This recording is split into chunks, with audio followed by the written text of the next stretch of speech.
मुझे बिल्कुल उम्मीद नहीं है।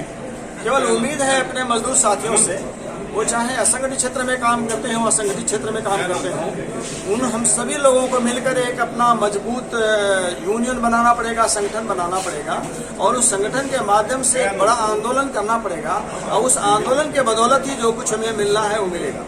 सरकार से उम्मीद नहीं कर सकते हैं, इसलिए कि आज की सरकारें जो हैं वो केवल उद्योगपतियों को सपोर्ट करती हैं, पूंजीपतियों को सपोर्ट करती हैं, लेकिन गरीबों को, गरीब मजदूरों को, गरीब किसानों को वो नहीं सपोर्ट करती है या उसको उसकी जरूरत नहीं महसूस हो रही है।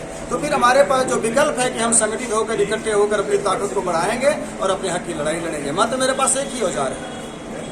झारखंड की सरकार है, उससे हम लगातार बातचीत कर रहे हैं, लेकिन बहुत सारी चीजें ऐसी हैं कि जो राज्य सरकारें स्वयं निर्णय नहीं ले सकती है। केंद्र सरकार के पास बहुत पावर होता है।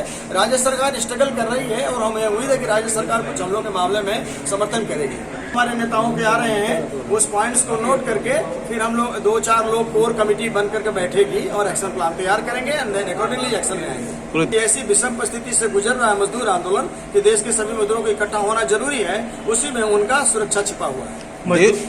पूछो ठेकेदार मजदूरों को भी यूनियन में जोड़ने की बात कही थी आपने, उस पर क्या चर्चा है? बिल्कुल, ठेकेदार मजदूर को जब तक यूनियन में हम नहीं जोड़ेंगे तब तक हम बहुत मजदूर ताकतवर आंदोलन कर नहीं पाएंगे। मजबूत आंदोलन के लिए बहुत जरूरी है कि सभी मजदूरों को इकट्ठा एक बैनर के अंदर लाना, तभी हम ताकत बढ़ा पाएंगे अपना और तभी हम आंदोलन कर पाएंगे। 980 जो यूनियन की मान्यता रद्द हो गई है, झारखंड में सरकार आपकी है, उस पर क्या मंत्री से चर्चा हुई है क्या? उसके लिए ऑलरेडी काम चल रहा है, सरकार से कई राउंड बातचीत हो चुकी है। अब जो अगला स्टेप है कि रजिस्ट्रार ऑफ ट्रेड यूनियन के हम अप्लाई करें डॉक्यूमेंट्स लेकर, वो सभी यूनियन नेताओं को बोल दिया गया है और उस काम में हम लोग लग गए। पूरे देश की बात करें तो कितनी यूनियनें अभी चल रही है और कितना अभी सक्सेस है? नहीं, देश में यूनियन तो चल रही है। हमारी इंटक की अपनी यूनियन की बात आपको बताते हैं कि हमारे इंटक का जो देश में मेंबरशिप है वो 3 करोड़ 40 लाख है। करीब 7,000 यूनियन भारत की हमारे एफिलिएटेड यूनियन है। संगठन में कोई कमी नहीं है।